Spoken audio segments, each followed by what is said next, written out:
2 Kings chapter 18. In the 3rd year of Hoshea, son of Elah, king of Israel, Hezekiah, son of Ahaz, king of Judah, began to reign. He was 25 years old when he became king, and he reigned in Jerusalem 29 years. His mother's name was Abijah, daughter of Zechariah. He did what was right in the eyes of the Lord, just as his father David had done. He removed the high places, smashed the sacred stones, and cut down the Asherah poles. He broke into pieces the bronze snakes Moses had made, for up to that time the Israelites had been burning incense to it. It was called Nehushtan. Hezekiah trusted in the Lord, the God of Israel. There was no one like him among all the kings of Judah, either before him or after him. He held fast to the Lord, and he did not stop following him. He kept the commands the Lord had given Moses, and the Lord was with him. He was successful in whatever he undertook. He rebelled against the king of Assyria and did not serve him. From watchtower to fortified city, he defended the Philistines as far as Gaza and its territory. In King Hezekiah's 4th year, which was the 7th year of Hoshea, son of Elah, king of Israel, Shalmaneser, king of Assyria, marched against Syria and laid siege to it. At the end of 3 years, the Assyrians took it. So Samaria was captured in Hezekiah's 6th year, which was the 9th year of Hoshea, king of Israel. The king of Assyria deported Israel to Assyria, and he settled them in Halah, in Gozan, in the Habar River, and in the towns of the Medes. This happened because they had not obeyed the Lord their God, but had violated his covenant, all that Moses, the servant of the Lord, had commanded. They neither listened to the commands nor carried them out. In the 14th year, King Hezekiah's reign, Sennacherib, king of Assyria, attacked all the fortified cities of Judah and captured them.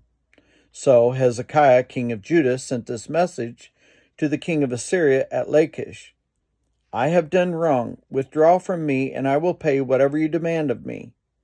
The king of Assyria exacted from Hezekiah, the king of Judah, 300 talents of silver and 30 talents of gold. So Hezekiah gave him all the silver that was found in the temple of the Lord and the treasuries of the royal palace. At this time, Hezekiah, king of Judah, stripped off the gold with which he had covered the doors and doorposts of the temple of the Lord and gave it to the king of Assyria. The king of Assyria sent his supreme commander, his chief officer, and his field commander with a large army from Lachish to King Hezekiah at Jerusalem. They came up to Jerusalem and stopped at the aqueduct of the upper pool on the road to the washerman's field. They called for the king, and Eliakim, son of Hilkiah, the palace administrator, Shibna, the secretary, and Joah, the son of Asaph, the recorder, went out to them. The field commander said to them, Tell Hezekiah, this is what the great king, the king of Assyria, says. On what are you basing this confidence of yours? You say you have counsel, the might for war, but you speak only empty words. On what are you depending that you rebel against me? Look, I know you are depending on Egypt, that splintered reed of a staff, which pierces the hand of anyone who leads on it, such as Pharaoh, king of Egypt, to all who depend on him.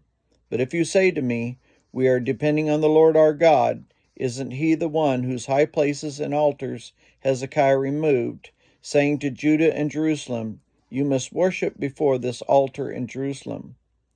Come now, make a bargain with my master, the king of Assyria. I will give you 2,000 horses, if you can put riders on them. How can you repulse one officer of the least of my master's officials, even though you are depending on Egypt for chariots and horsemen? Furthermore, I have come to attack and destroy this place without a word from the Lord. The Lord himself told me to march against this country and destroy it. Then Eliakim, son of Hilkiah, and Shebna and Joab said to the field commander, "Please speak to your servants in Aramaic, since we understand it. Don't speak to us in Hebrew in the hearing of the people on the wall." But the commander replied, "Was it only to your master and you that my master sent me to say these things, and not to the people sitting on the wall, who, like you, will have to eat their own excrement and drink their own urine?" Then the commander stood and called out in Hebrew, "Hear the word of the great king, the king of Assyria. This is what the king says. Do not let Hezekiah deceive you. He cannot deliver you from my hand.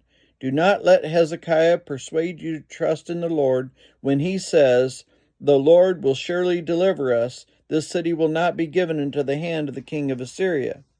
Do not listen to Hezekiah. This is what the king of Assyria says. Make peace with me and come out to me.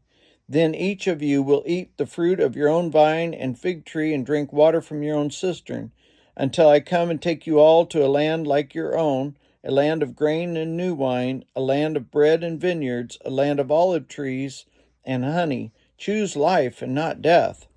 Do not listen to Hezekiah, for he is misleading you when he says, 'The Lord will deliver us.' Has the God of any nation ever delivered his land from the hand of the king of Assyria? Where are the gods of Hamath and Arphad? Where are the gods of Sepharvaim, Hena, and Ivah? Have they rescued Samaria from my hand? Who of all the gods of these countries have been able to save his land from me? How then can the Lord deliver Jerusalem from my hand?" But the people remained silent and said nothing in reply, because the king had commanded them, "Do not answer him." Then Eliakim, son of Hilkiah, the palace administrator, Shebna, the secretary, and Joah, the son of Asaph, the recorder, went to Hezekiah with their clothes torn and told him what the field commander had said.